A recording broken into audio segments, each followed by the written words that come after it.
where does motivation come from? This is a topic that will not only help you understand what motivates you, but also ways to trick yourself into being motivated on the days where you feel that lack of energy and that lack of motivation. A lot of people will say that motivation is intertwined with your passions, and by doing what you love, you'll be motivated every day. But that's not the truth. I mean, I do what I love. I'm sure there are things you guys do that you enjoy, but still find the time where you don't feel that motivated. So it definitely is true that without following your passions, you might not be motivated, but I would argue that it's not a conclusion of, okay, I love what I do, but there's days where I still don't feel motivated, and why is that? Now, from our experience and from a lot of people we've talked to, we found that motivation comes from movement and comes from feeling like you're continuously moving forward.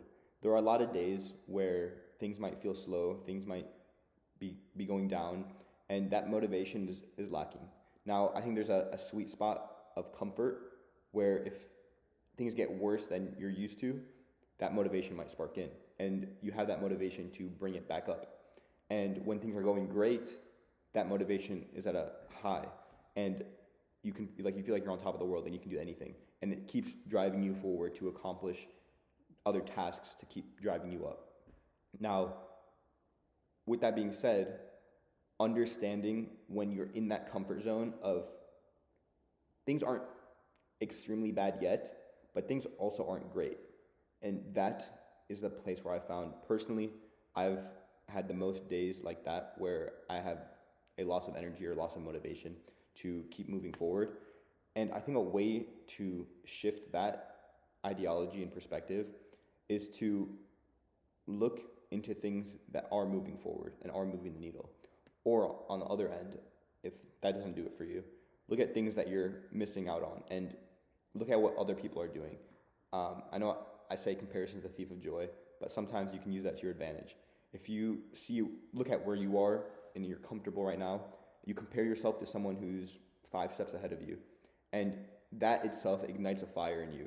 And okay, I need to do more than I'm doing right now, which builds that motivation of doing more work, which eventually leads you to that breaking that surface of comfort and reaching a high of sorts of having that momentum and being more motivated to continue doing work.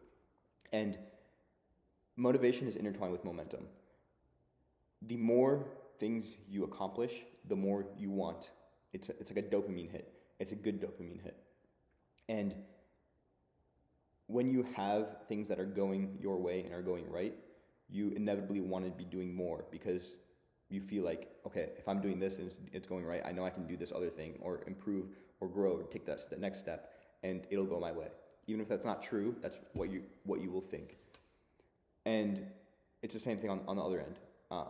If everything's going wrong, you're like, shit, like I need to actually push this forward and put all my effort towards this. And it might be a different angle of how you approach it, but it usually has the same outcome. Now, the dangerous part with that is if things stop going, and for an extended period of time, they're not going your way, that risks you just losing complete momentum and having a phase of just, I don't want to do shit because nothing's working, which is okay sometimes, but as long as you remember to get back up and try again. Because everybody fails multiple times, everybody fails more than they succeed. But it's the people who keep getting back up that will inevitably succeed in the long run. Because even if your odds are 1 in 1,000 or 1 in a million, that just means you need to fail 1,000,000 times and then you'll succeed. So it's understanding that volume, that metric that requires failure for success, and knowing that success will never come to those who aren't willing to try and aren't willing to fail. And again, I just want to emphasize this point. It's volume over everything. I saw Hormozy Pod the other day and just kept on emphasizing this. Volume over everything. You think that you need to do, let's say you want to make it big on social media. You think you need to do 10 posts. And on that 10 posts, you're going to get big, and like you're going to get a viral video. That's not true. Maybe you get lucky, but the vast majority of people that is not what's going to happen. In reality, you need to post thousands of posts every week, or not every week, but thousands of posts back, like just consistently doing it. And over time, you'll begin to see that virality and you'll begin to see that success. Now, back to the main point of what drives motivation. And it's that piece of momentum. Because by understanding you need to have volume, and by getting those small early wins, even if they're like very, very minimal and non-effective towards what you're doing, as long as you feel that, if you have that feeling of, okay, we did something here, it will help you keep driving and wanting to do more. That's all I got for you guys today. See you guys next time. Free Palestine.